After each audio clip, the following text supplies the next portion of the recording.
con la respuesta a esa pregunta. En una columna esbelta empiezan a intervenir los efectos de segundo orden. Entonces, los momentos flectores que tiene que resistir la sección de la columna se incrementan por esos efectos de segundo orden con respecto a una columna con la misma sección, misma armadura, por supuesto, pero una columna corta o de muy reducida esbeltez. Entonces, como los momentos flectores son mayores, si uno se fija en un diagrama de interacción de resistencia normal momento, a medida que aumenta el momento flector disminuye el esfuerzo normal, cuando uno se va moviendo sobre la curva de resistencia de la sección. Entonces, por eso es que se reduce la capacidad axial de la columna. Vuelvo a repetir, misma sección, misma armadura, una columna corta y otra más esbelta. Bien, perfecto. Bueno. Después también tenía dudas de los estribos en el sistema de postezado. Si le agrego las perchas para que quede, porque como que te toma la forma del momento, ¿cómo ubicar los estribos sería en la viga? Oh, los estribos se ubican de la misma manera que una viga de hormigón armado, lleva su armadura, llamémosle pasiva, de perchas. En general, cualquier viga, salvo alguna viga chiquita, pretesada, tipo vigueta o algo así, pero ya una viga más grande, más importante, postezada, además de los cables de pretensado, siempre va a tener una armadura pasiva para justamente armar todo el sistema de armadura transversal. Entonces habrá percha, habrá alguna armadura pasiva inferior en las esquinas. Si es una viga ya relativamente alta, también tendrá armadura en las caras laterales. Y los estribos se colocan de la misma manera. Lo que varía es que al hormigón estar precomprimido, se modifica un poco el régimen de tensiones principales y hay algunas expresiones un poco diferentes para lo que es la contribución del hormigón a la resistencia al corte, justamente por el hecho de estar comprimido. Y entonces varía un poco esos términos, que hay algunas fórmulas empíricas un poco diferentes, pero luego el cálculo incluso de la armadura transversal es con el mismo modelo reticulado que se utiliza para una viga de hormigón armado. Así que en eso no hay diferencias. No sé, a lo mejor vos has visto algún detalle diferente o tenías alguna otra información. No, había visto el del ejemplo que tenía la llamada armadura de piel. Claro. Pero por ahí yo pensaba, o sea, está bien, por ahí capaz que esa era muy alta, entonces también tenía en el medio, sí. Y por ahí si es más petiza no era necesario en el medio, sino con las 4 perchitas alcanzaba. Bueno, ahí hay, a ver, nuestra costumbre en nuestro medio es que cualquier viga de hormigón armado o pretensado, ya de más de 40 centímetros de alto, ya se le coloca una armadura de piel llamada, en las caras laterales, por lo menos un hierro al medio, de manera que no haya una separación mayor a los 30 centímetros más o menos. Hasta 40 centímetros por ahí no se pone nada y ya más de 40 se le empieza a agregar. Bien. El reglamento en vigencia actualmente recién lo exige para vigas de 90 centímetros de alto. Colocar una armadura en la zona traccionada, en las caras laterales, con cierta cuantía, ciertos valores mínimos. Pero bueno, nuestra costumbre no contradice el reglamento, porque el reglamento siempre especifica requisitos mínimos. Si uno pone algo más, bueno, va a estar dentro de cumpliendo con lo que es el reglamento. Entonces, en ese ejemplo que vos viste, que creo que es un ejemplo que está ahí en la punta, en el libro, es una viga ya de bastante longitud y no me acuerdo, pero creo que tenía como 1 metro de alto, una cosa así. Claro, sí. Entonces, lógicamente, tiene ahí una armadura en las caras laterales, sí.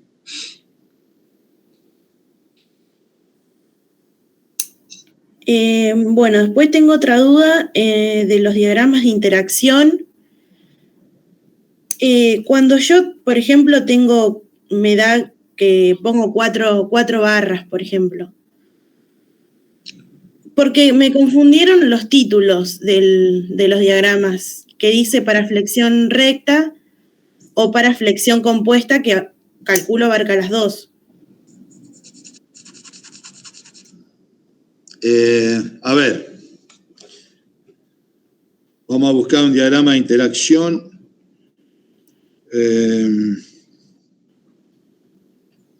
Ahora me cambiaron esto acá. Presentar pantalla.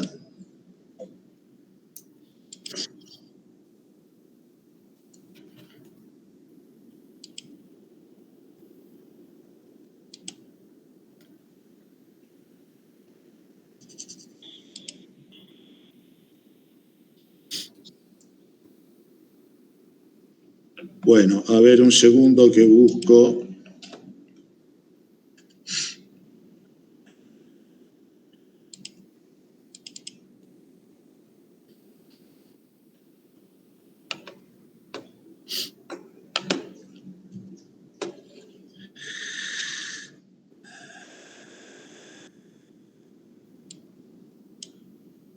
Vamos a buscar algún gráfico de interacción, así lo tratamos de explicar directamente sobre...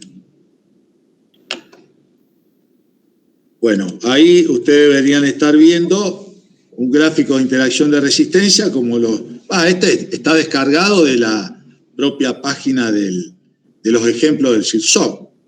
Sí, sí. Bueno, entonces, ahí tenemos una sección rectangular con una disposición de armaduras que es 1/4 de la armadura total en cada cara, así por lo menos si uno va a la página del CIRSOC y busca todo el paquete de ejemplos, hay una especie de carátula antes de que arranquen todo este tipo de curvas de interacción y dice 1/4 de armadura en cada cara. Bueno, y entonces, y acá hay un caso como ese. Bueno, a partir de ahí, cuando vos decís tenés 4 barras, ¿qué significa? Una en cada esquina. Claro. Como que si ingreso a ese o al otro, al que tiene un medio en cada... Vos decís, o uso este con la mitad en cada extremo, o uso este... Claro, como que está ahí... Y sí. Yo interpreto, no sé cómo lo habrán hecho, pero interpreto que esto debe corresponder a una forma idealizada de armadura, que es colocar una armadura como si fuera todo continuo, acá en todo el perímetro, con 1/4 acá, 1/4 en cada cara, pero no barras sueltas, sino como si fuera todo un rectángulo ahí continuo. Entonces, con eso, se habrá resuelto este gráfico. Después, si uno tiene discretizada esa armadura, como está indicado acá. En cambio, este diagrama, al revés, fue construido con una capa de armadura acá y una capa de armadura acá. No con 3 barras en cada extremo, sino con una sola capa de armadura. Toda la armadura distribuida acá, o la mitad acá y la mitad acá. Entonces, habría que ver si uno usa un gráfico u otro, debe dar ligeramente diferente. Claro. ¿Cuál es el más aproximado? Quizás. para el caso que vos estás planteando de solamente tener 2 barras acá en la esquina y 2 barras acá en la esquina, tal vez este se aproxime mejor. Porque, bueno, vos tenés, está bien, en vez de 3 barras tenés 2, pero vos tenés la mitad de la armadura acá y la mitad de la armadura acá. Y no tenés nada en las caras laterales. Mientras que en este otro caso, vos tendrías que la cuantía total, o la armadura total estaría, o está en este gráfico, uniformemente distribuido en todo el perímetro. O no uniforme, sino un cuarto en cada cara. Pero vos tenés armadura acá, en el medio. Cosa que en tu ejemplo de las 4 barras no lo tenés. Entonces, desde ese punto de vista, parecería que el diagrama más apropiado sería este, para resolver ese caso. Bien. De todas maneras, si vos llegaras a usar este, ¿qué es lo que va a ocurrir? Que seguramente te va a dar una cuantía ligeramente superior. Superior, sí. Y va a estar un poco a cubierto, con un poco más de reserva, si querés verlo de esa manera. Bien. Y también tenía duda de cuando es flexocompresión recta, obviamente conviene poner la armadura en la mitad de cada cara, pero también se puede poner en todo el perímetro. Por supuesto. Bien. Es más. A ver, voy a volver a...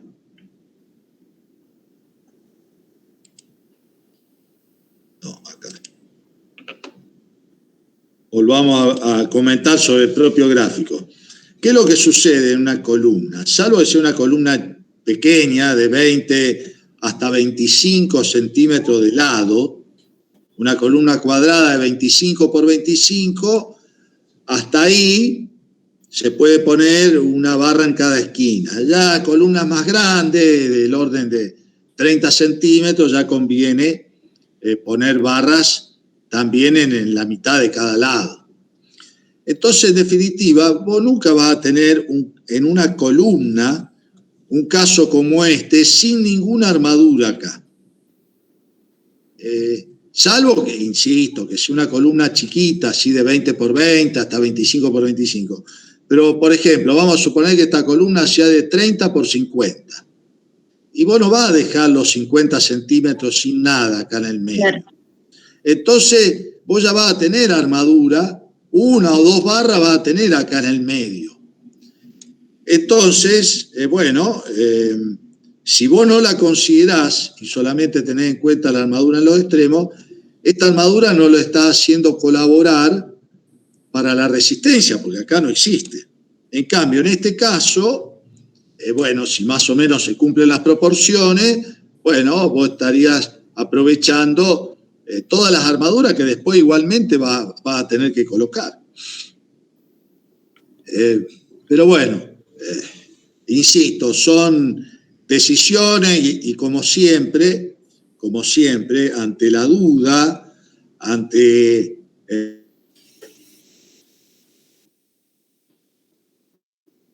ingenieril.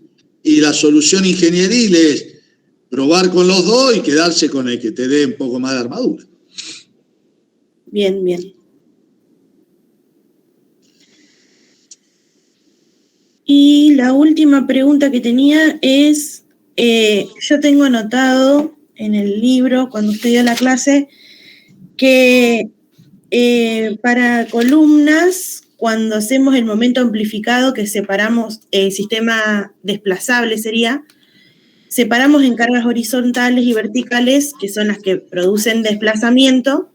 No se escucha. No, ahí ya, disculpa la interrupción, pero no es cargas horizontales y cargas verticales, se separa en cargas que producen desplazamiento lateral y cargas que no producen desplazamiento lateral, que en una estructura de un edificio, como los casos típicos que ustedes han estado practicando en este curso, sí se cumple el hecho que las cargas verticales no producen desplazamiento lateral apreciable, porque si ustedes saben de estructura que cargas verticales, pero la estructura no es simétrica o las cargas no son simétricas, hay desplazamiento lateral, pero pequeño. Y las cargas horizontales son las que producen desplazamiento lateral. Pero no necesariamente siempre es esa la situación. Entonces hay que tener cuidado porque puede haber casos donde la carga vertical sea la que produzca el desplazamiento lateral. Como hay algún ejercicio o ejemplo así muy simple de una columna potrada libre y con una ménsula, creo que había un ejercicio así, con una carga vertical en la punta de la ménsula. La carga es vertical, pero produce desplazamiento lateral. Entonces, el concepto es separar las acciones que producen desplazamiento lateral y las acciones que no producen desplazamiento lateral. Bien. Profe, respecto a eso, una pregunta. Cuando nosotros estamos calculando los momentos amplificados, veo que separábamos, que amplificábamos en ese caso si estamos en una columna desplazable, esos momentos debidos a cargas que producían desplazamiento lateral, y los otros no los amplificábamos, salvo que la carga axial sea muy grande. Exacto. En este caso, que solo tenemos una carga vertical y la columna es desplazable, ¿cómo queda? ¿Lo tenemos que amplificar por el delta del no desplazable?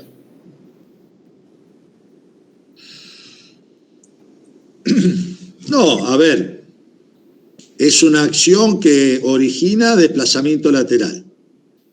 Los momentos flectores en esa columna está producido por esa carga que es la que produce los desplazamientos laterales. Entonces hay que amplificar con el factor de amplificación al sistema desplazable. Porque si vos te estás refiriendo al mismo ejemplo que planteaba antes de la columna empotrada libre con una ménsula, bueno, es desplazable, es una ménsula, factor de longitud efectiva igual a 2. Y ahí agrego de paso un comentario. Sé que en estructuras metálicas ese factor lo llevan a 2,1 para tener en cuenta alguna flexibilidad de la base de la columna metálica, del sistema de bulones y placas de anclaje. Pero eso es una particularidad de esos elementos estructurales. Para nosotros, si la columna está empotrada libre, y el factor de longitud efectiva es 2. Pero, bueno, vuelvo a repetir, hay que amplificar los momentos de primer orden con un factor de amplificación calculado para el sistema desplazable, si el sistema es desplazable. Bien, gracias, profe. Y para el cálculo del factor de amplificación tenemos dos formas de hacerlo. Es conveniente hacer el primero, que tiene que ser menor o igual a 1,5, y en el caso que no dé, usar el otro que tiene una mayor, o directamente se puede elegir el de mayor. No hay una cosa que diga, no, usa esto. No, se puede usar cualquiera de los dos. En realidad hay 3 maneras, pero bueno, sí. La primera es con análisis estructural no lineal, que nosotros no estamos abordando en este curso, ¿no? Entonces los otros dos, parece que hasta valores de índice de estabilidad poco reducido, creo que era 0,6 me parece, o algo así, parece que las dos aproximaciones dan valores similares. Entonces, claro, si uno ya tiene calculado el factor Q, porque lo tuvo que hacer de entrada para ver si el piso o el sistema era desplazable o no desplazable, si ya lo tiene calculado, bueno, lo usa directamente. Pero si no, bueno, no hay ningún inconveniente en usar la otra expresión donde aparece la sumatoria de los esfuerzos normales y la sumatoria de las cargas críticas de Euler de todas las columnas del piso, lo cual puede llegar a significar algún trabajo numérico un poquito más amplio, nada más que eso, pero bueno, depende cómo sea el problema y qué es lo que uno ya tenga disponible. En principio deberían dar resultados similares. Y en el caso ese de la ménsula que usted mencionó, no es necesario reducir la rigidez de la columna, porque no tiene como elementos que llegan al nodo, ¿o sí? Nosotros reducimos la rigidez por ser monolítico todo, entonces tener en consideración todas los elementos que llegan al nodo sería de un pórtico. Porque no, a ver. Ahí No, a ver. Se reduce la rigidez para tener en cuenta la fisuración del hormigón en las secciones, en la zona donde está traccionado el hormigón, se fisura, y para niveles de acciones cercanos ya a la resistencia, que es lo que se está evaluando, entonces va a haber secciones ya en estado 2, zonas de los elementos estructurales en estado 2, y para poder seguir haciendo un análisis elástico lineal, entonces se busca una especie de rigidez secante que tenga en cuenta esa zona del hormigón fisurado. Y uno dice, ¿cómo evalúo esto? Bueno, el reglamento le permite usar algunos factores muy simplificados que aproximadamente dan buenos resultados. Pero a ver, ¿eso para qué sirve? Sirve para hacer el análisis estructural de una estructura hiperestática, donde, ustedes saben que las relaciones de rigidez juegan para ver cómo se distribuyen los esfuerzos internos entre los distintos elementos, y sirve también para calcular los desplazamientos, fundamentalmente. Entonces, si uno está estudiando o tratando de calcular el índice de estabilidad en un pórtico o en una estructura porticada de un edificio, para ver si cada uno de los pisos es desplazable o no desplazable, tiene que tener una valoración de los desplazamientos lo más ajustada posible, y no trabajar con la rigidez inicial, que le va a dar desplazamientos muchísimo menores. Ahora, cuando uno eso lo quiere aplicar a una ménsula, como el ejemplo que estábamos hablando antes, una columna aislada, empotrada, libre, primero que es un isostático, entonces no hay distribución de esfuerzos internos entre los distintos elementos de la estructura, es uno solo y va a tener que absorber toda la solicitación ese elemento isostático, primero. Y segundo, al ser empotrado libre ya es desplazable, no tiene ninguna otra chance. De manera que ni siquiera hay que calcular el índice de estabilidad, ya se sabe que es desplazable. Entonces el hecho de calcular el desplazamiento para de calcular el índice de estabilidad y ver si da mayor de 0,05, no es necesario, ya se sabe que es desplazable, punto. Entonces uno avanza con el resto de los cálculos que haya que hacer para, calcular los efectos de segundo orden o estimar los efectos de segundo orden. En ese caso, y parece más conveniente, volviendo a tu pregunta anterior, calcular el factor de amplificación usando la expresión de fíjense que ahí suma de los esfuerzos normales de las columnas, en realidad es una sola columna, no hay ninguna sumatoria, y suma de las cargas críticas de Euler, hay una sola columna, entonces una sola, y conviene ir por ese camino para calcular el factor de amplificación de momentos. Bien.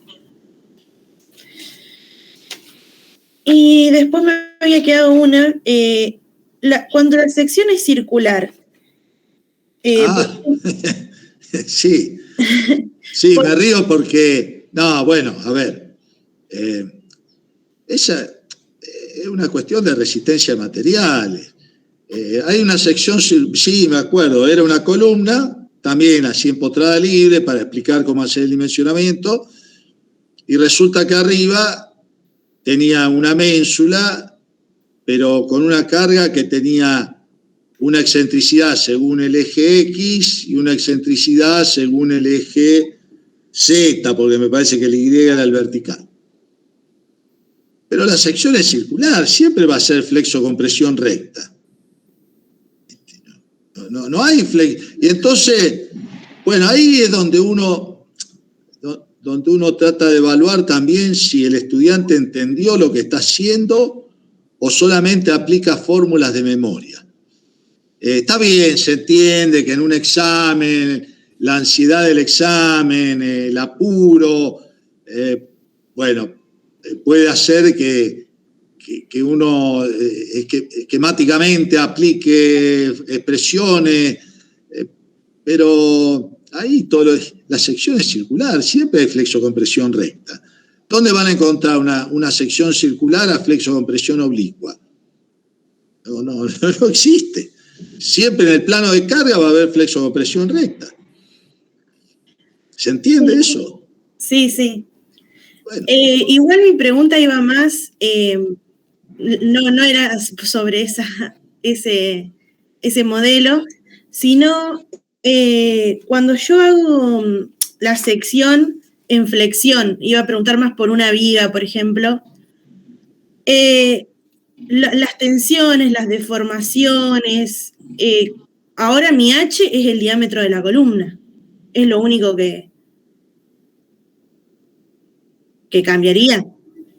A ver, estamos hablando de una sección circular, armadura distribuida en todo el perímetro. Sí. Y vos te estás refiriendo al dimensionamiento a flexión. Sí. No, bueno, el dimensionamiento a flexión, a ver, vuelvo a mostrar los diagramas de interacción.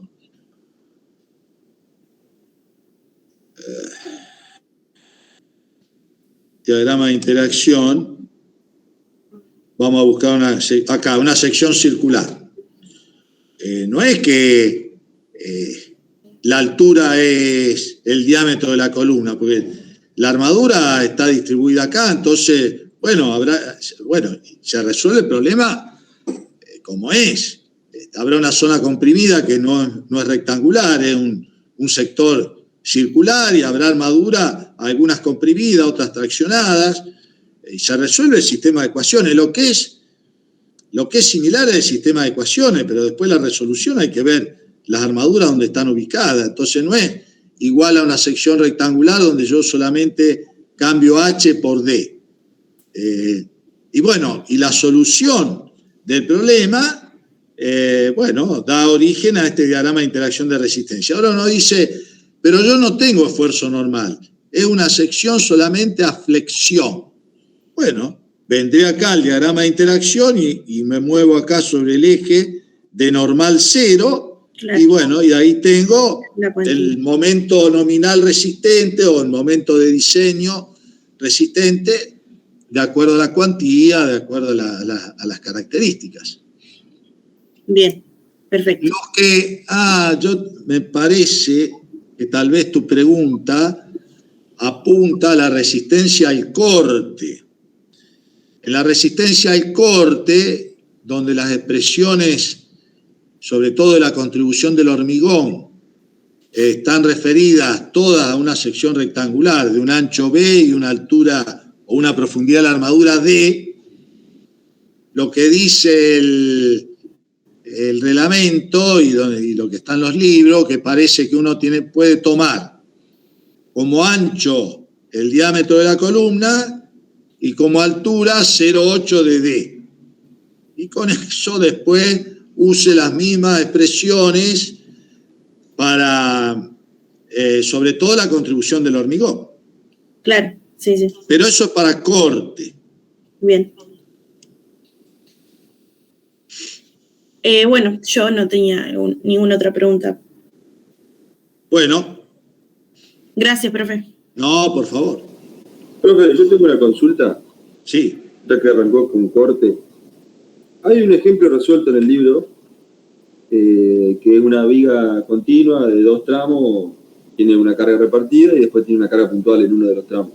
Ah, sí, sí. Bien. En un momento dimensiona por resistencia-flexión en la sección del apoyo. Y antes había hecho una redistribución de momento, ¿viste? Había dicho que se formaba una rótula plástica, sería arriba del apoyo central. Lo que no entiendo teóricamente cómo se fundamenta es por qué la deformación en el acero, ahí arriba en el apoyo, tiene que ser igual a la redistribución de momento que vos planteaste. Porque usted hace una verificación de la deformación y le da 0,01, Sí, sería mayor a 5 por 1000, pero usted pone acá que como la suposición de redistribuir momento tiene que ser del 15%, esta deformación no alcanzaría. Y no entiendo... Bueno, a ver, vamos a buscar ese ejemplo. Página 202. Sí, pero lo que pasa es que estoy usando una máquina acá.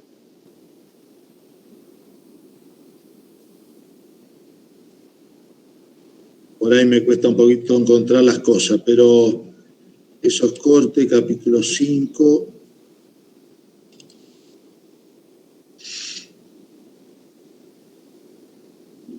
Busquemos el ejemplo. Debe estar al final de todo. Sí.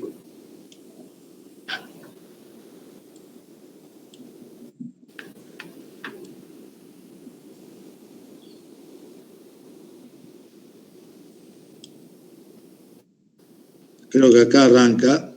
Sí.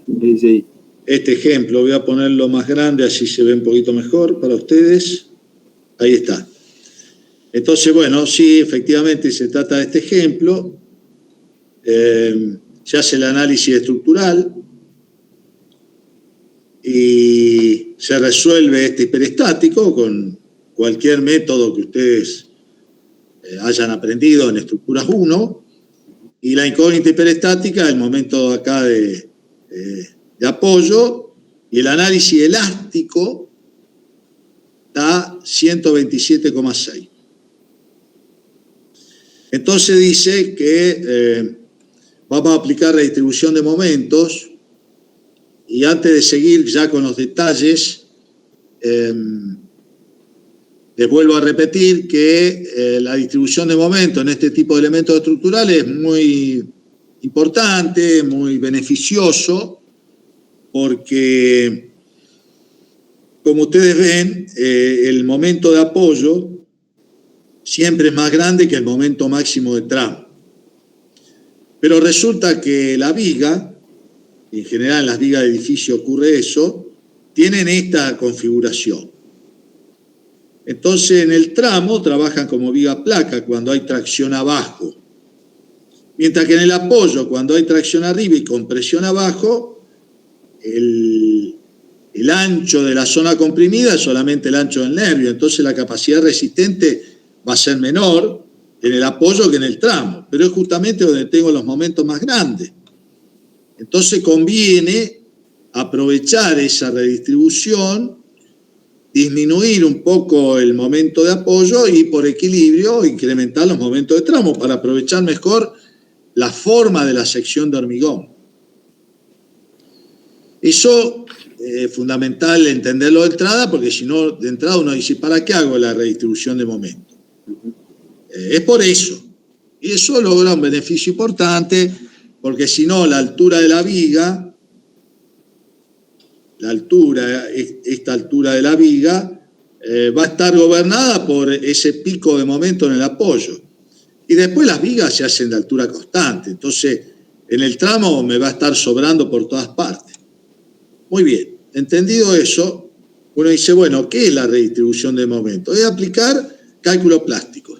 Ustedes han visto en estructuras 2, cálculo plástico de estructuras, y bueno, y entonces han aprendido a calcular la llamada carga límite, etcétera, con un mecanismo. Cuando se forma un mecanismo, muy bien. Entonces acá decimos, bueno, el mecanismo va a ser con una rótula en el apoyo y eventualmente después la carga límite se va a obtener cuando se formen las rótulas en los tramos. Muy bien. Ahora, también ustedes vieron en cálculo plástico que en realidad ahí hacían una hipótesis de ductilidad de curvatura ilimitada. Es decir, el diagrama de momentos de las rótulas plásticas era elástico hasta el momento plástico y luego indefinido. Es decir, que la capacidad de rotación de las rótulas plásticas era indefinida. ¿Y eso qué consecuencias trae? Y que se forma la primera rótula, la rótula empieza a tener un giro plástico y luego se van formando las sucesivas otras rótulas plásticas. Mientras la primera que se formó y la segunda, etcétera, están funcionando como rótulas plásticas, rotando plásticamente sin ningún inconveniente, hasta que se forma el mecanismo. Eso es lo que vieron en estructuras 2, más o menos, habrán visto algo así. Pero resulta que en hormigón no es una capacidad ilimitada de rotación plástica, porque cuando se aplasta el hormigón, falla la sección. Entonces, se permite un límite a esa rotación plástica. Y esa rotación plástica, esa capacidad, esa ductilidad, depende, como dice acá, de la deformación en la armadura traccionada. Eso ustedes lo pueden ver. A ver, voy a abrir otro.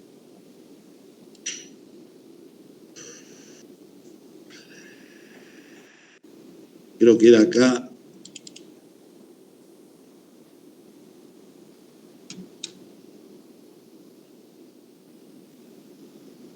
No, en este no. Era la primera parte del capítulo 4, cuando se ven algunas explicaciones sobre comportamiento de vigas, y estoy buscando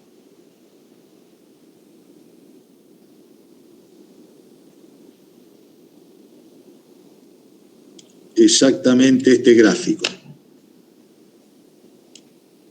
Entonces este gráfico muestra dos ejemplos de unas vigas de hormigón armado con distinta armadura.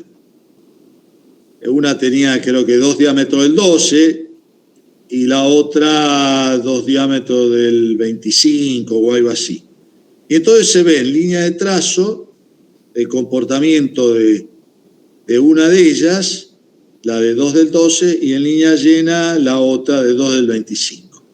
Y donde se ve claramente que esta tiene ductilidad, o sea, posibilidad de giro plástico en la rótula, y esta no.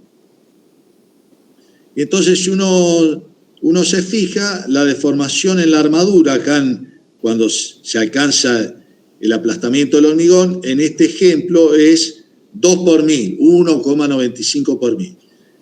Y en cambio en este, bueno, si ustedes buscan después todo el ejemplo para ese caso, creo que andaba en el orden del 17 por 1000 o 19 por 1000, algo así.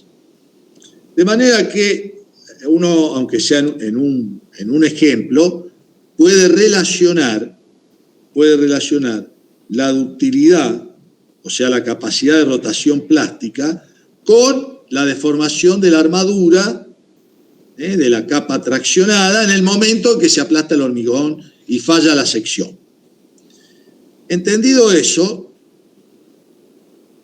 Entendido eso, volvemos acá a nuestro ejemplo. Y eso, bueno, puede dar un entendimiento de la capacidad de rotación de la rótula plástica vinculada con la deformación en la armadura traccionada en el momento en que se aplasta el hormigón o que alcanza por lo menos el 3 por 1000. Entonces,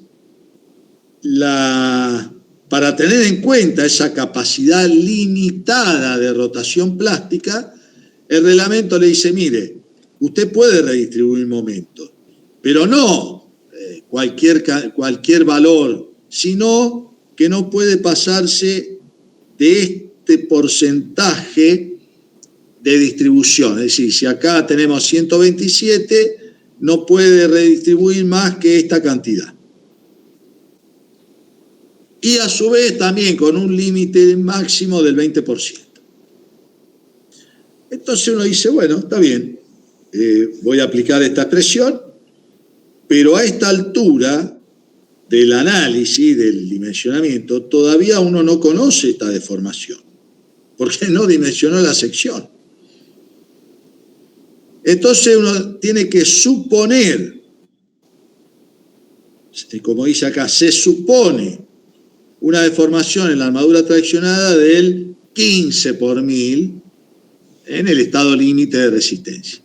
Y entonces va a tener una posibilidad de redistribución del 15%, porque es 1000 veces esta deformación, 1000 veces da 15 en por ciento, 15%. Y entonces pasa de 127 a 108. Y a partir de este 108, por equilibrio, calcula los cortes y luego los momentos de tramo. ¿Qué pasó después?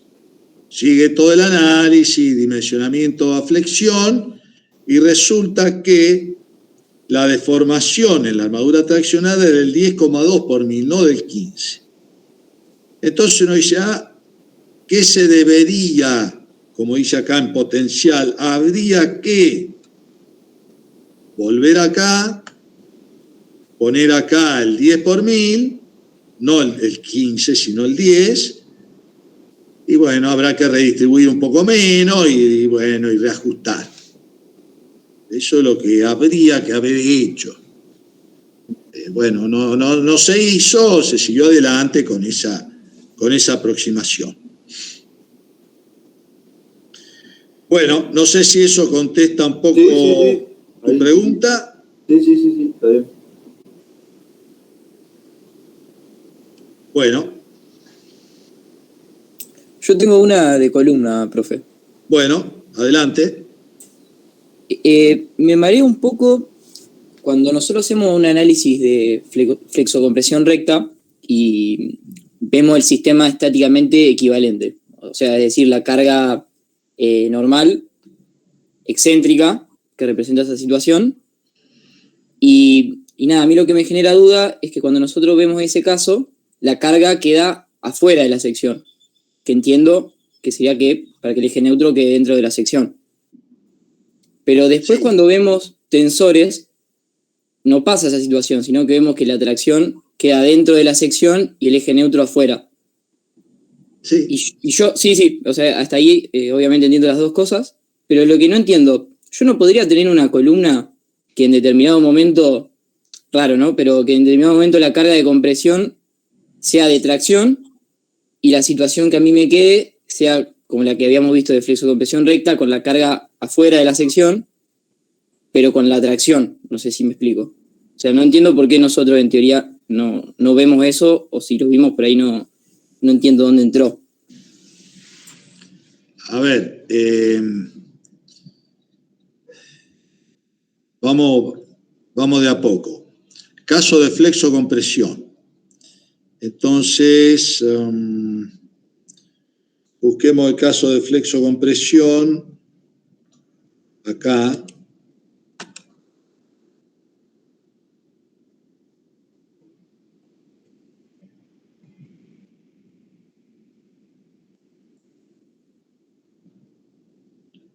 Este caso.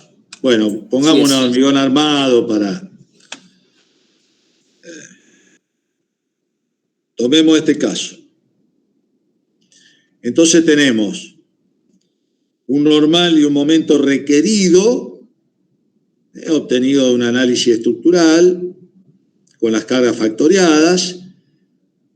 Lo estamos dividiendo por el factor de minoración de resistencia para poder equilibrar con las fuerzas nominales internas. Entonces, este caso lo representamos un sistema estáticamente equivalente. Estas 3 rayitas está significando estáticamente equivalente de el esfuerzo normal aplicado con una excentricidad. Por supuesto que esta excentricidad es igual al momento dividido el esfuerzo normal. Entonces, lo pusimos con una excentricidad que en este caso aparezca fuera de la sección, de manera que haya una zona traccionada y una zona comprimida. O bueno, una zona, perdón, comprimida y una zona traccionada. Para mostrar, bueno, algunas capas o algunas barras de armadura traccionadas, otras comprimidas, mostrar que algunas tienen deformaciones pequeñas, van a estar en el rango elástico, otras tienen deformaciones más grandes, ya van a estar en fluencia, y eso justifica el hecho de un sistema de ecuaciones no lineales y la resolución iterativa, bueno, etc. Pero, este mismo caso, exactamente igual, se puede resolver o se resuelve con el mismo sistema de ecuaciones, aun cuando esta excentricidad sea menor y esté, qué sé yo, con la resultante aplicada dentro del área de la sección. Excentricidades bien pequeñas y donde entonces el plano de deformaciones va a ser todo comprimido y tanto el hormigón como las barras de armadura trabajarán todas a compresión. Y el sistema de ecuaciones es exactamente igual. Después se verá cómo es el plano que a partir de las deformaciones, de las tensiones, de las fuerzas internas, logran equilibrar a la acción externa. Pero el sistema de ecuaciones es exactamente igual. Tanto es así que luego, quiero decir, este sistema de ecuaciones es exactamente igual, habrá que ver cuál es la curvatura que provee un plano de deformaciones que hace cumplir todo este conjunto de ecuaciones. Y si uno después va a los diagramas de interacción de resistencia, como los que estábamos viendo hace un rato atrás, y uno dice, ¿qué pasa si tengo una excentricidad muy pequeña? Y bueno, la solución está con el mismo sistema de ecuaciones. Y habrá momento flector muy pequeño con excentricidades. Fíjense que la excentricidad relativa va bajando para aquel lado hasta que llega a una excentricidad cero, que nos estamos moviendo acá sobre esta línea, pero la solución proviene del mismo sistema de ecuaciones. Por otro lado, tanto es así que en este mismo gráfico podemos ver que si la fuerza axial es de tracción, también en el mismo sistema de ecuaciones, y acá está la solución en toda esta zona para esfuerzo normal negativo que es de tracción.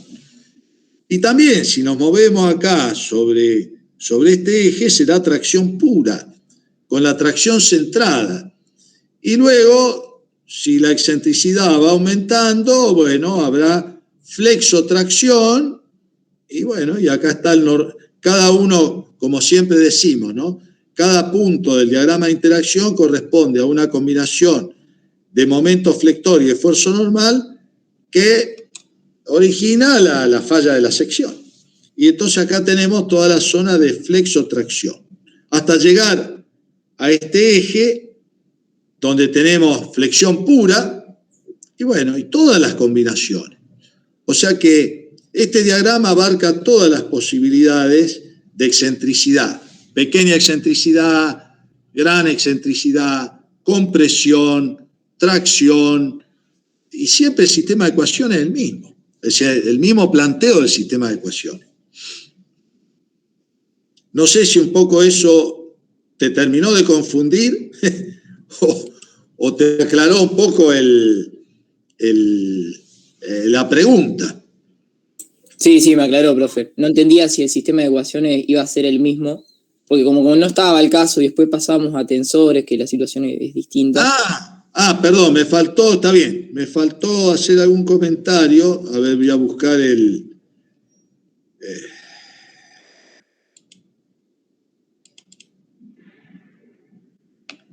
caso de flexotracción. Lo de acá, tratar el caso de pequeña excentricidad, es para ver qué pasa en esos casos donde no hay colaboración del hormigón, porque el hormigón está todo traccionado.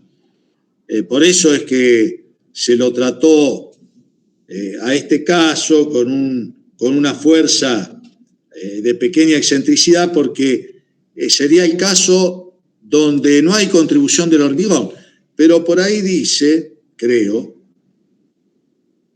bueno, para ir explicando cómo es el comportamiento interno, se tomó el caso de tracción centrada, primero porque es más fácil explicar cómo se van produciendo las fisuras, cómo primero colabora el hormigón mientras no está fisurado, y luego a medida que se va fisurando, cómo el comportamiento del conjunto tiende al comportamiento de las barras de acero solas, como si el hormigón no existe. Pero, bueno, después está la parte esa elástica. ¿Qué pasa en elementos pretensados? Que es un campo de aplicación de pretensado. Pero después, cuando tratamos el cálculo de la resistencia, acá tenemos el ejemplo, pero con el normal de tracción. Entonces, las deformaciones en cada capa de acero, y fíjense que acá donde dice las ecuaciones que resuelven el problema son similares a las del caso de flexocompresión desarrollada en el capítulo 7, con la diferencia que ahora no existe zona comprimida y por lo tanto no hay resultante de compresión en el hormigón, o C igual a 0. Y entonces dice, las ecuaciones, aquellas que vimos antes del caso de flexocompresión, resulta que ahora se ven reducidas porque no aparecen los términos de colaboración de la compresión en el hormigón. Pero después el resto es lo mismo, las ecuaciones constitutivas son las mismas. Bueno, el hormigón no tiene porque no recita o no se considera la resistencia a tracción a la hora de calcular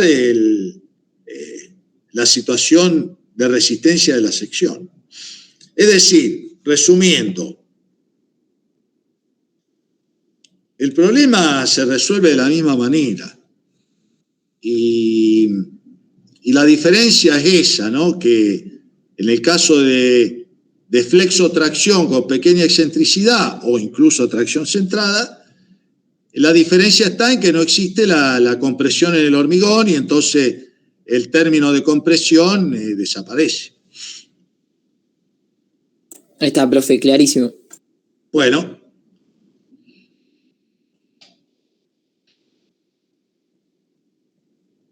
Profe. Sí. Te hago una consulta respecto a la verificación en estado de servicio. El CIRSOC nos da como unas tablas que podemos usar para un predimensionamiento de verteces límites en el control de flechas. Así después no calculamos la flecha y bueno, y si no está la opción de calcularla. Sí. Para fisuración, yo me acuerdo que dimos como que establecía un límite en la tensión de fluencia, disposiciones de armadura, pero también hay así como alguna tabla o solamente eso, digamos, son esas consideraciones. No hay una tabla como para esbelteces, como hay para el tema de las flechas o deformaciones por flexión. En el caso de fisuración, el reglamento lo único que especifica son algunas disposiciones de armaduras, separaciones máximas, ubicaciones, esa armadura de piel en las caras laterales en vigas de cierta altura, en fin, una serie de disposiciones en cuanto a las armaduras, pero no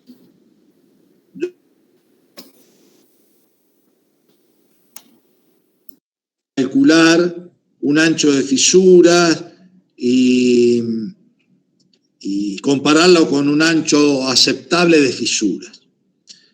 Pero bueno, eso está bien, eso es lo que pide el reglamento, eso no quita que uno no pueda evaluar, siempre en forma aproximada, algún ancho de fisura y compararlo con un ancho aceptable. Pero eso el reglamento no lo pide. Pero bueno, uno lo puede hacer igual, ¿no? No solamente tiene que hacer lo que dice el reglamento. Siempre tengan en cuenta que los códigos dan especificaciones mínimas, requisitos mínimos. Después de ahí en adelante, uno puede aplicar todas las herramientas de la mecánica estructural del hormigón armado, pretensado o hormigón estructural, así en forma genérica, sin ningún inconveniente. Bien, era eso. No sabía si además teníamos que hacer algún cálculo. Pero... No, el reglamento solamente le da algunas disposiciones para la ubicación de las armaduras. Genial, gracias. Profe, y en cuanto a eso que decía mi compañero, que bueno, nosotros el reglamento nos da el criterio de la esbeltez para darle espesores, digamos, en forma de predimensión a nuestros elementos para que cumplan con las flechas. ¿Por qué no hay de elemento de viga pretensada? Porque creo que en el libro solamente teníamos de elementos pretensados de losas, no de vigas. Como que en vigas, yo por lo que entendí es que hay que hacer el cálculo de flecha. Sí. Y si bien para hormigón armado, ahora yo no tengo de memoria el reglamento, ¿no? Pero hay unas tablas del reglamento, a ver si tengo por acá.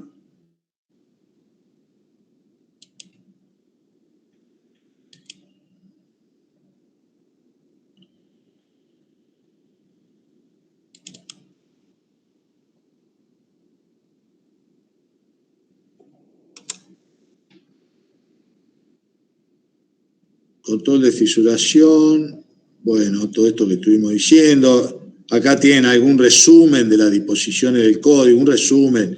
En el reglamento seguramente hay más. Control de flechas. Y acá dice elemento que trabaja en una dirección no pretensadas. Aparece al principio esta tabla. Esta tabla también tiene para vigas, pero bueno, ya también dijimos que esta tabla estaba hecha para sobrecargas de uso importante, entonces en general, y al revés, en viga habla de la luz sobre 16. Nosotros estamos usando históricamente, ¿no? Acá en nuestro medio, para vigas, esbeltece del orden de la luz sobre 10, para vigas simplemente apoyada, luz sobre 12, en vigas continuas. Eso es lo que ha dado buenos resultados en cuanto a la rigidez después del conjunto. Entonces, en general nosotros en vigas nos manejamos con esos valores de relación de esbeltez, vigas de hormigón armado, y si no, le calculamos la flecha. Total, es bastante fácil calcular la flecha, así que se calcula directamente la flecha y se compara con los valores aceptables. Ahora, para vigas pretensadas, Bueno, acá estaba toda la discusión de sobrecargas menores, algunos ejemplos. Elementos que trabajan en dos direcciones no pretensados. Yo pensé que había algo. No. Bueno, para losas también estaba esta tabla alternativa. Para losas sin vigas. Claro, y en elementos pretensados hay algunas relaciones de Beltrés para losas. Y no dice nada para vigas, efectivamente. Entonces, el comentario que les puedo hacer, pero se refiere más a vigas de puentes, que no está incluida dentro de lo que vemos en este curso. Eso ustedes lo van a ver quizá en Hormigón 2 o en algún curso complementario de puente, o tal vez en la materia optativa de hormigón pretensado, por ahí avancen con algunos comentarios más. Pero para no dejarlo así en suspenso, en vigas de puente la relación de Sveltez que se usa anda alrededor de la luz sobre 18 hasta la luz sobre 20, en ese orden. Porque si no, si uno utiliza alturas menores, lo que ocurre es que tiene que poner una fuerza de pretensado muy grande para compensar los esfuerzos internos y no excederse en los otros estados límites de servicio, que son las tensiones bajo cargas de servicio, justamente. Entonces ahí hay que darle una cierta altura para cumplir con esos estados límites, ¿no? De tensiones bajo carga de servicio. El tema de la flecha en vigas pretensadas, como cuando uno aplica el pretensado, hay un desplazamiento hacia arriba, llamémosle si quieren una flecha negativa, no es tanto el problema de las flechas en vigas pretensadas. El problema de la viga pretensada para los estados límites de servicio son las tensiones bajo carga de servicio, que sí, nosotros en este curso, lo tratamos y vemos cómo se evalúan y cuáles son las verificaciones que hay que hacer. Bien, perfecto. Era la curiosidad nomás de por qué no. No, está bien, está perfecto.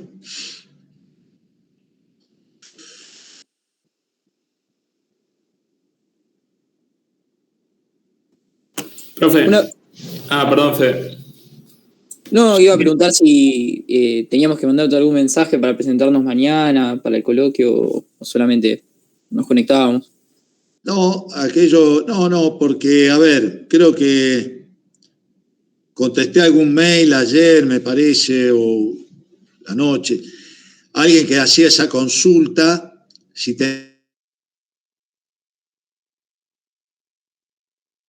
y la verdad que no, porque el coloquio es una instancia más de evaluación del curso, de promoción.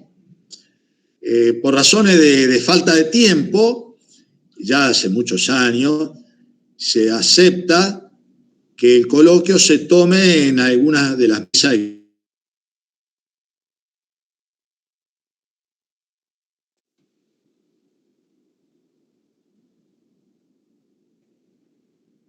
Bien, tenía acá, parecía como se había cortado. ¿Ustedes me están escuchando bien? Justo se le cortó un poco, profe. Sí, por eso, sí, vi acá, pero ahora... Sí, ahí perfecto. Se escucha. Bueno, lo que estaba diciendo que para rendir el coloquio no hay que hacer nada, hay que presentarse nomás, porque es una instancia más del curso de evaluación dentro de lo que es el curso de promoción. Entonces no hay que anotarse en el guaraní porque está todavía dentro de lo que es el acta de promoción, primero. Y es lo mismo que un parcial, ustedes no tienen que anotarse para rendir un parcial, ni avisar a nadie, ni nada. Por lo menos en esta materia, sí. Ustedes el día del parcial, los que se conectaron en esta situación virtual, rindieron el parcial y no tuvieron que hacer ninguna inscripción previa, ni avisar, ni nada. El coloquio es lo mismo, es una instancia más dentro del curso de promoción, con la diferencia que, vuelvo a repetir, no sé si se había escuchado, que debido a la falta de tiempo, ya hace muchos años se acepta que el coloquio se realice en una fecha de examen o durante la mesa de examen. Y no, porque si no, el coloquio se tendría que tomar durante las semanas de clase. Pero bueno, no hay tiempo para hacer eso. Nada más, así que lo que sí, y vuelvo a repetir una vez más, aquellos que vayan a rendir el coloquio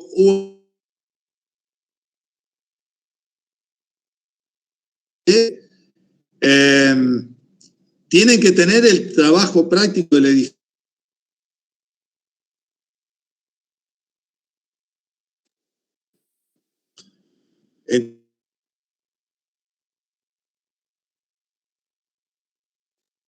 En cualquier condición, el trabajo práctico del edificio y toda la parte de los trabajos prácticos de los distintos temas, los tienen que tener aprobados, no sé, hasta hoy, a la noche, qué sé yo, cada grupo con el docente de práctica que le ha estado supervisando y siguiendo los trabajos prácticos.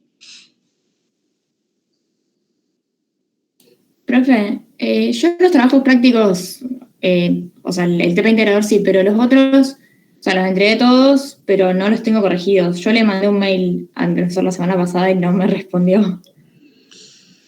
Bueno, insistí. No. Sí, le mandé a Julián y a Leandro y no me respondió ninguno de los dos. Pero bueno, le vuelvo a mandar hoy a Julián, que es mi profesor, digamos.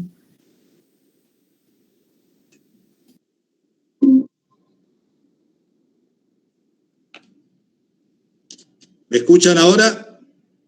Sí, ahí sí, profe. Sí, ahora sí. Sí, tengo alguna acá en la facultad. Yo estoy ahora en el IMA, en la facultad, y a veces pasa que hay algunas interrupciones, medias momentáneas, pero bueno, si me escuchan ahora, continuamos. Yo estaba diciendo que aquellos que vayan a rendir mañana y todavía no tengan las calificaciones de los prácticos, bueno, durante el día de hoy insístanle cada uno al docente que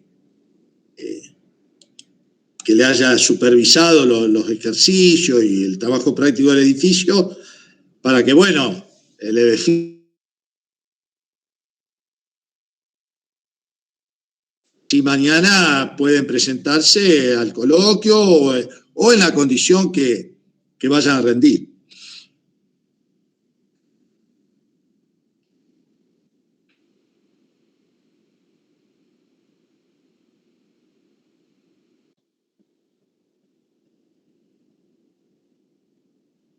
Bueno, ¿preguntas? Yo, profe, no me quedó claro, ¿solo los que rinden el coloquio final no se presentan o los que estamos en condición intermedia no se anotan en el guaraní? ¿O los que estamos, por ejemplo, yo en condición 2, me tengo que anotar? Sí, no, los de condición intermedia se tienen que anotar en el guaraní porque rinden en la mesa de examen. Ya quedaron ya terminó el curso de promoción, quedaron en la condición intermedia y entonces se tienen que anotar a rendir en la mesa de examen. Listo, perfecto. Gracias. Sí, solamente no se tienen que anotar en el guaraní aquellos que les falte rendir el coloquio, porque todavía están dentro de lo que es el curso de promoción.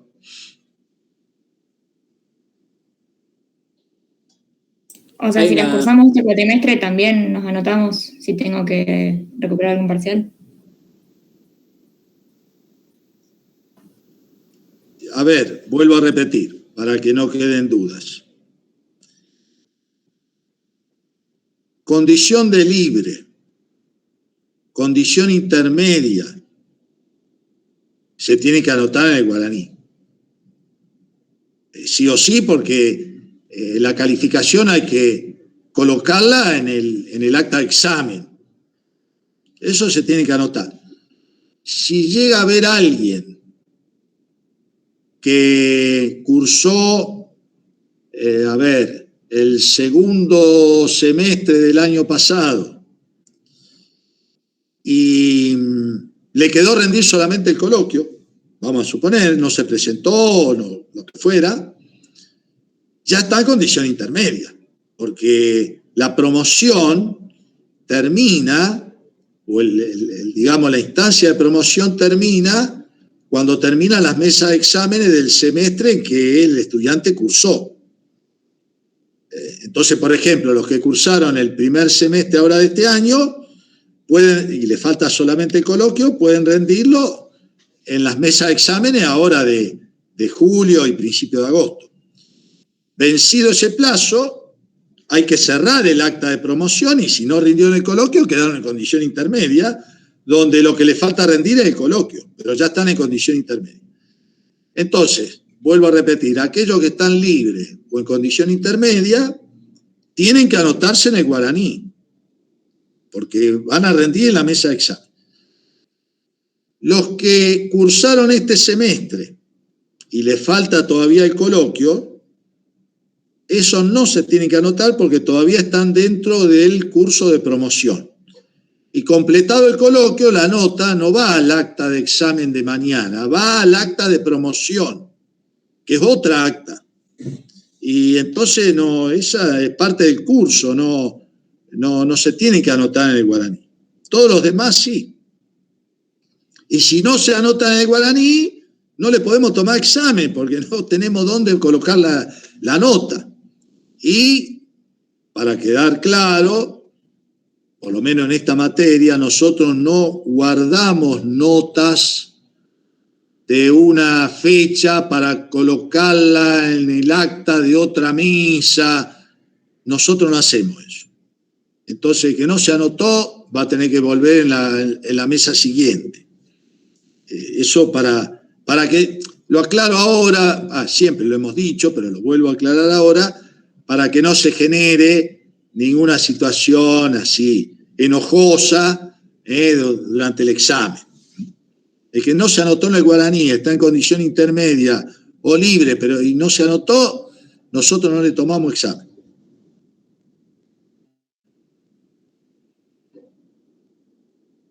Profe, ¿hay que conectarnos a cierta hora a los de coloquio? Yo diría que todos se conecten, la mesa arranca a las 8 de la mañana, ahora durante el día de hoy se va a generar la reunión virtual que será publicitada en la plataforma, cuál es el link para la reunión de mañana. Nosotros siempre abrimos la reunión 15 minutos antes, como en las clases, para que la gente vaya ingresando con tiempo y nosotros también vayamos viendo quiénes se presentan, en qué condición rinden, de manera de a las 8:00 empezar el examen. Así que piensen que 8 menos cuarto ya se va a habilitar la reunión.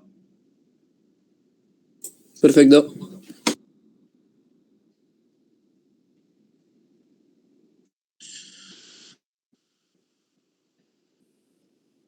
Bueno, no sé, ¿alguna otra consulta, preguntas?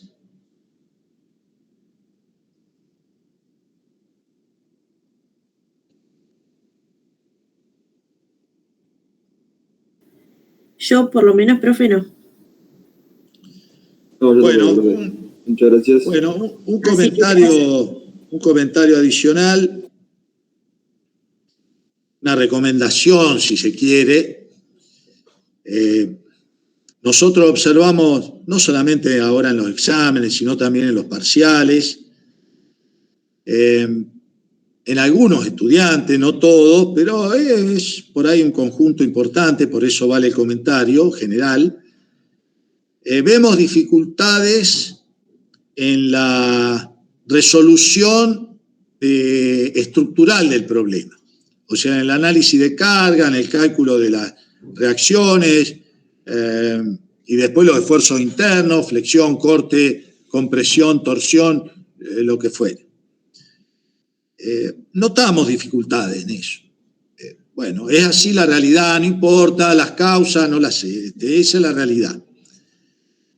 Entonces, presten bastante atención a eso,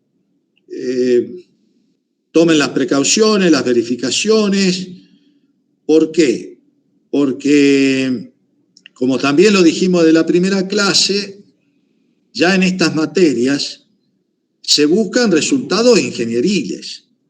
Es decir, no vale, pero yo las 3 fórmulas para calcular la armadura de una viga la apliqué bien. Sí, pero a momentos flectores o corte o la solicitación que sea, que están mal evaluadas. Entonces el resultado es malo. Por supuesto, hay siempre una escala, ¿no? Por eso la calificación va desde aprobado hasta sobresaliente. Hay una escala, siempre alguna dificultad, algún pequeño error, alguna cosa, bueno, podrá disminuir la nota, pero no invalidar el examen. Ahora, si las cargas están todas mal evaluadas, o los momentos, esfuerzos de corte, reacciones, están mal calculados, y la parte de práctica, me estoy refiriendo, va a estar mal. Ustedes piensen lo siguiente, ahora un ejemplo todavía más extremo. Le erraron en un cambio de unidades.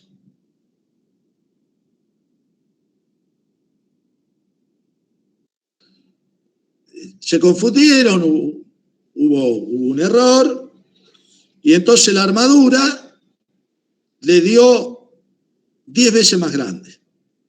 Porque fue un error de unidades, ahí de cambio de unidades, le erraron en un 0 y en vez de darle, no sé, 8 centímetros cuadrados, le dio 80. Y ni se dieron cuenta y pusieron una armadura para 80 centímetros cuadrados. Está mal eso. Por más que esté del lado de la seguridad o lo que sea, pero está mal el ejercicio porque ustedes se tienen que dar cuenta que está mal. O al revés, le dio 0,8 centímetros cuadrados y entonces la viga se cayó. Por más que las 3 fórmulas para calcular la armadura la hayan aplicado bien, sí, pero se equivocaron y uno dice, pero es un error de unidad. Y sí, bueno, pero está mal el problema. Entonces eso, tomen las precauciones, la recomendación, hagan las verificaciones que corresponde, como para cuando llegue el momento de hacer el dimensionamiento de las secciones, de las armaduras y las verificaciones, lo estén haciendo sobre solicitaciones que estén bien hechas. Bueno, ese nomás es el comentario. Bueno, por eso también fue que al principio del semestre nosotros cargamos en la plataforma un montón de ejercicios de análisis de estructura para que ustedes practiquen, ¿no? y traten de mejorar, aquellos que tengan dificultades, traten de mejorar justamente la parte del análisis estructural. Bueno, esperemos que a ninguno de ustedes le ocurra ese inconveniente. Sí.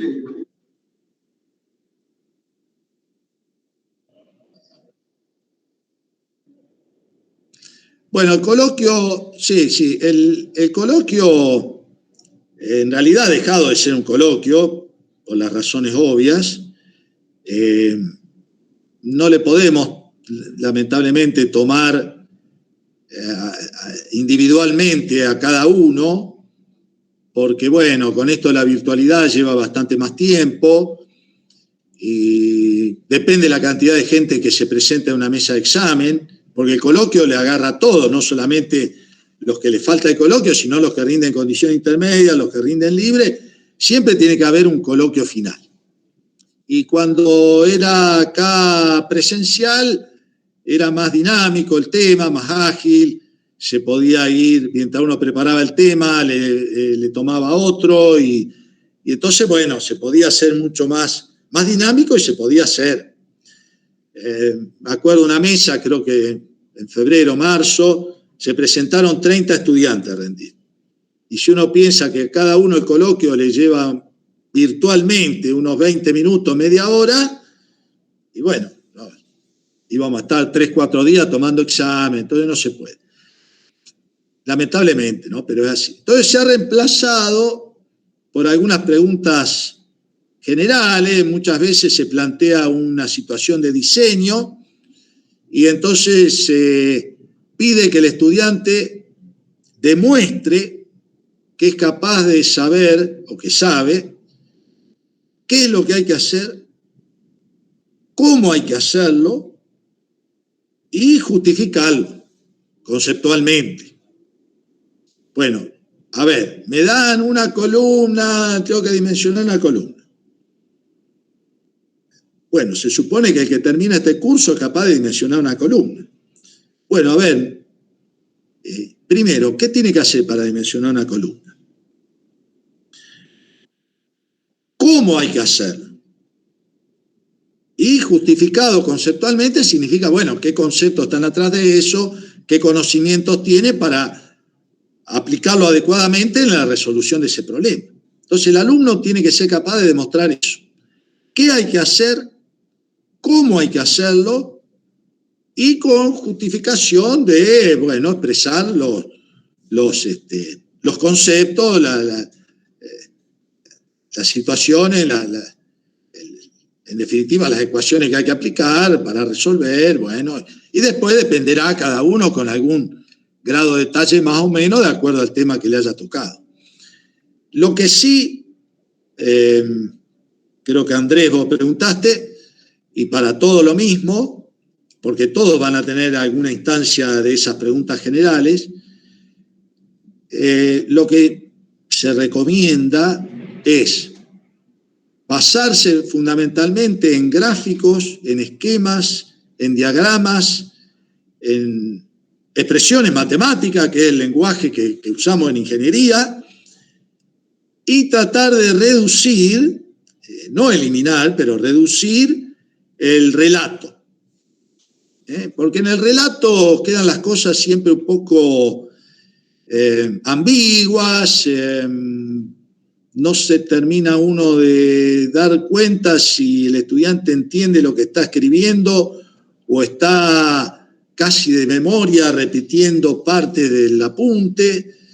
Y bueno, entonces, como en la ingeniería nos manejamos con los lenguajes gráficos y el lenguaje simbólico, le hace expresiones matemáticas, ese es nuestro lenguaje, entonces lo que se recomienda es tratar de ser claros, precisos, directos, y apoyarse en diagramas, gráficos, esquemas, expresiones, y el relato, bueno, lo necesario solamente. Así que, bueno, por ahí un poco pasa lo que se pretende de un coloquio, o lo que reemplaza el coloquio. Profe, y con respecto al coloquio también, usted mencionó que sería algo de dimensionamiento. El tema de estados límites de servicio, ¿lo utilizamos en el sentido como en el trabajo práctico, como un predimensionamiento o como una verificación después de haberla dimensionado? A ver, ingeniero Luis Orsuti, le dan para dimensionar una viga. Bueno, en general no le van a dar para dimensionar una viga, le darán una estructura, pero bueno, reduzcamos el problema al momento de dimensionar una viga. ¿Qué tiene que hacer para dimensionar una viga? Y bueno, va a tener que hacer todo el análisis estructural primero y ¿qué tiene que cumplir esa viga? Y los estados límites de resistencia, los estados límites de servicio, eso es lo que tiene que hacer para decir, a ver, al capataz, bueno, construya esta viga. Y bueno, tendrá que ver, de verificar todo, no solamente los estados límites de resistencia, porque si después la viga es muy flexible y se deforma todo, no le va a servir. No, sí, justamente obvio. Eso es lo que uno quiere tratar de evaluar en estos coloquios, a ver si el estudiante, justamente lo que yo decía antes, sabe lo que tiene que hacer, además de cómo y justificado, pero de entrada, a ver, ¿qué tiene que hacer para dimensionar una viga? Si no, no puede aprobar el curso, porque eso de saber fórmula suelta, no. Después, a la hora de tener que afrontar el dimensionamiento de una estructura de hormigón, lo primero que hay que tener es saber lo que hay que hacer. Claro, yo no, iba más a la pregunta porque hemos visto las dos variantes. El hecho de una verificación de estado límite de servicio mediante el control de fituración o flecha, luego de haberla dimensionado a la estructura, ya sea una viga o una losa en su momento, o un predimensionamiento como lo hemos visto en el trabajo práctico para partir de una base de algo ya común. A ver... Porque son distintos los caminos después en el dimensionamiento. O sea, sí, no claro. es lo mismo tener una sección ya predimensionada que partir de la nada y proponer algo que puede ir por otro camino. Por eso digo. Bueno, justamente lo que se pretende ver en esta especie de coloquio es ver todos los conocimientos que han aprendido durante el curso, cómo los utilizan. Entonces, a ver, el ingeniero viene de la palabra ingenio. Bueno, cada uno se la ingenia para tratar de llegar en forma más directa a la solución. Entonces, eso que vos comentabas, bueno, primero hacer algún tanteo, algún predimensionamiento. Yo sé que lo que hablábamos hace un rato, el grado de esbeltez tiene que andar en cierto orden para que después la flecha me verifique. Entonces, bueno, ya parto de un prediseño con esas características y después calculo la armadura a partir de los estados límites de resistencia y después verifico finalmente que los estados límites de servicio se cumplan. Ese es un camino. Otro podría decir, no, yo arranco con los estados límites de resistencia y después verifico la flecha. Y si no me da, y bueno, vuelvo a retocar, hacer las iteraciones, pero lo que tiene que estar claro es que al final, el diseño final tiene que cumplir con todos los estados límites. Uno arranca por uno, arranca por otro, medio simultáneo, eso, bueno, depende cómo cada uno lo haya ido entendiendo e internalizando esos conocimientos, pero en definitiva tiene que cumplir. A ver, tengamos en cuenta lo siguiente. Ya también eso lo explicamos durante el curso. Cualquier dimensionamiento de elementos de hormigón, estamos, ¿no? En este caso, hay infinitas soluciones. ¿Por qué? Porque hay más ecuaciones que incógnitas. Hay más incógnitas que ecuaciones. Entonces, hay infinitas posibilidades. Después vienen las restricciones. Restricciones constructivas, restricciones de acá, restricciones de allá, de costo, de mano de obra, disponibilidad de materiales, bueno, una serie de cuestiones. Como hay infinitas soluciones, la pregunta es, ¿cuál es la solución más conveniente? Y bueno, entonces nosotros queremos también ver de todo lo que han aprendido en el curso, cómo lo utilizan todos esos conocimientos para tratar de llegar a alguna solución razonable, por lo menos, conveniente. ¿Qué significa eso en este momento? Y bueno, una solución que cumpla con todos los estados límites. A lo mejor no es económicamente la solución óptima, pero por lo menos saben que tiene que cumplir con todos los estados límites. Y además, con toda la práctica que han hecho durante el curso, nadie va a hacer una viga de 3 centímetros de ancho, porque ya saben que no se puede hormigonar, que no hay espacio para colocar las armaduras. Es decir, hay algunas restricciones constructivas que ustedes ya la han estado practicando durante el curso. Entonces eso también lo van a aplicar ahora. Pero en definitiva, lo interesante justamente de la estructura de hormigón es que no hay solución única. Acá no es cuestión de aplicar una receta y se obtiene la solución. Entonces, bueno, volviendo a tu pregunta, esa búsqueda de la mejor solución lo puede encarar por un camino, por otro, de acuerdo a cómo cada uno lo haya ido aprendiendo a hacer. Está claro. Gracias, profe.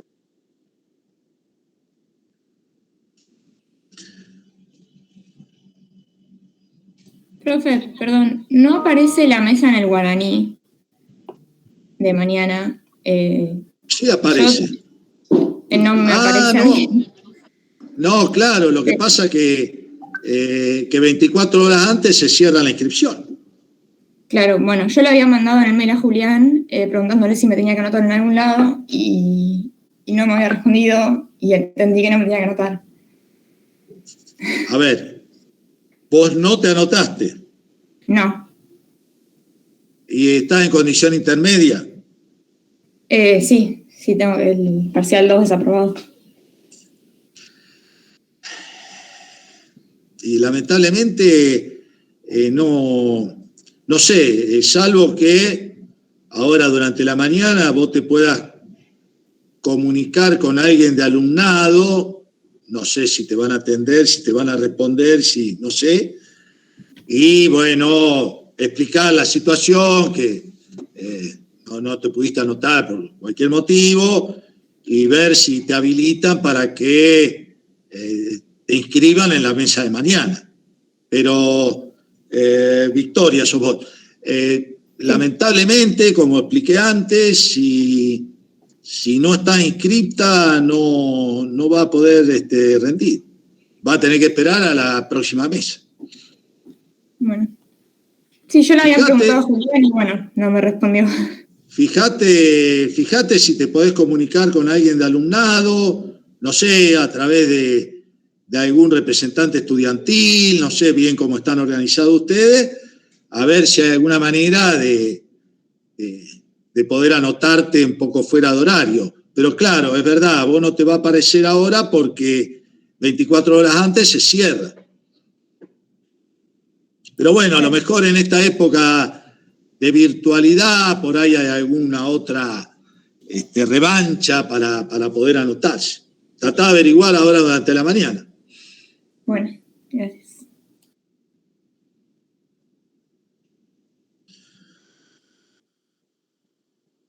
Bueno, ¿alguna otra consulta?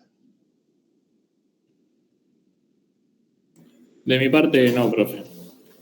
No, yo tampoco, profe. Bueno, cerramos entonces la reunión de consulta y nos encontraremos mañana a partir de las 8:45 en la mesa de examen. Vale, profe. Chao, Hasta luego. Bueno, Profe, gracias. no, al contrario, hasta luego. No, profe, gracias.